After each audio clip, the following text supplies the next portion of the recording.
I'm Dr. Susanna Banerjee, and I'm a medical oncologist at the Royal Marsden NHS Foundation Trust and the Institute of Cancer Research in London.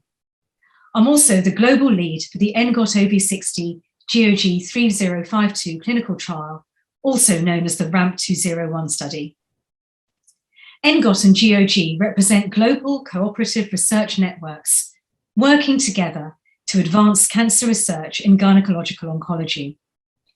Together, we are working on the RAMP201 clinical trial, sponsored by Veristem Oncology, which is looking to better understand the role of an investigational treatment regimen for women with a rare form of ovarian cancer called low-grade serous ovarian cancer.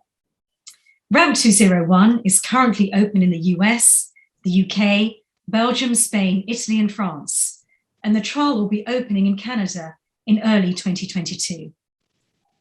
And I'm Dr. Kathleen Moore, and I'm a gynecologic oncologist and a professor at the Stevenson Cancer Center at the University of Oklahoma. I am also a U.S. investigator for the RAMP201 trial. This trial is so important to us because we need better therapeutic options for low-grade serous ovarian cancer. Low-grade serous ovarian cancer, unfortunately, is usually resistant or not as responsive to standard chemotherapies as we would like.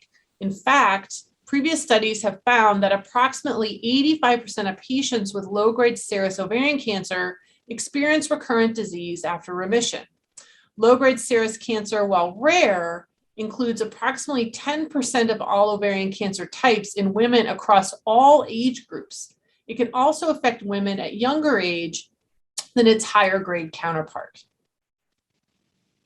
So the initial treatment for most women with low-grade serous ovarian cancer consists of surgery to remove visible signs of cancer, followed by platinum-based chemotherapy.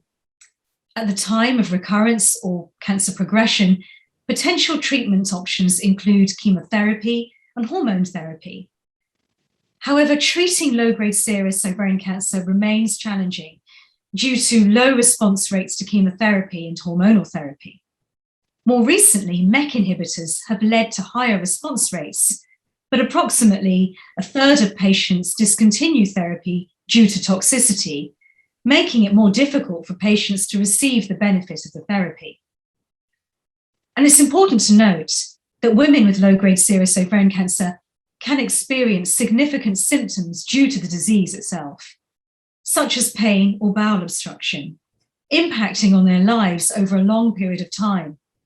Therefore, there is a significant unmet medical need.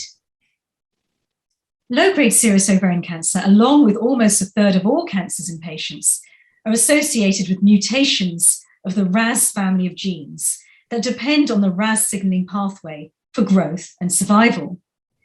So a signaling pathway is a cellular language of communication present in all cells.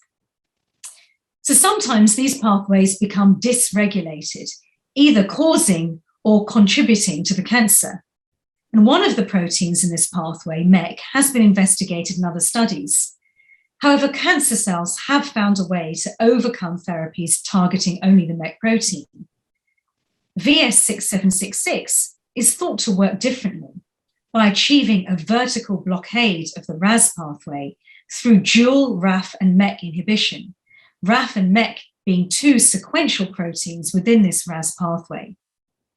Now, defactinib is a selective FAK inhibitor, which addresses the compensatory FAK activation that occurs upon RAS pathway blockade, potentially achieving a more complete blockade. So the RAMP201 trial is evaluating whether VS6766, either alone or in combination with defactinib, can be effective and safe in treating patients with recurrent low-grade serous ovarian cancer. In the US, the RAMP201 study is led by Dr. Rachel Grisham at Memorial Sloan Kettering Cancer Center in New York, who is an internationally recognized expert in low-grade serous ovarian cancer. Dr. Banerjee and her colleagues, including lead investigator Dr. Uday Banerjee at the Royal Marsden and Institute of Cancer Research in London, have already done groundbreaking work on the combination of VS6766 and defactinib as part of the FRAME study. And I'm now going to turn it back over to Dr. Banerjee to discuss the recently presented results of the FRAME study. Thank you, Dr. Moore. Yes, I recently presented results from the FRAME study at the European Society of Medical Oncology meeting in September 2021. We showed that VS6766, combined with defactinib, continues to demonstrate encouraging response rates in patients with low-grade serous ovarian cancer. So a 46% partial response rate across the overall patient population, and a 64% partial response rate in patients with KRAS-mutated low-grade serous ovarian cancer. So historically, response rates are between 0 and 26% for other treatments studied in recurrent low-grade serous ovarian cancer.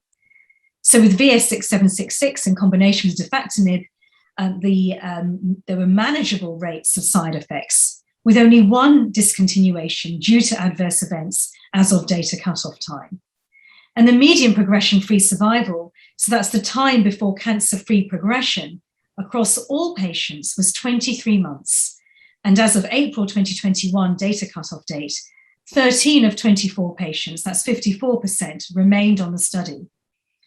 So of note, response rates were also seen in patients who had previously received a MEK inhibitor. We hope that the RAMP 201 study will shed important light on how we better manage this disease. If you would like to find out more about this trial and locations where the trial is open, you can go to clinicaltrials.gov. In the US, you can also visit www.ramp201study.com to learn more. Thank you, Dr. Moore, and thank you to all the investigators, researchers, participants in clinical trials and their families, working together to make improvements in this area of ovarian cancer care.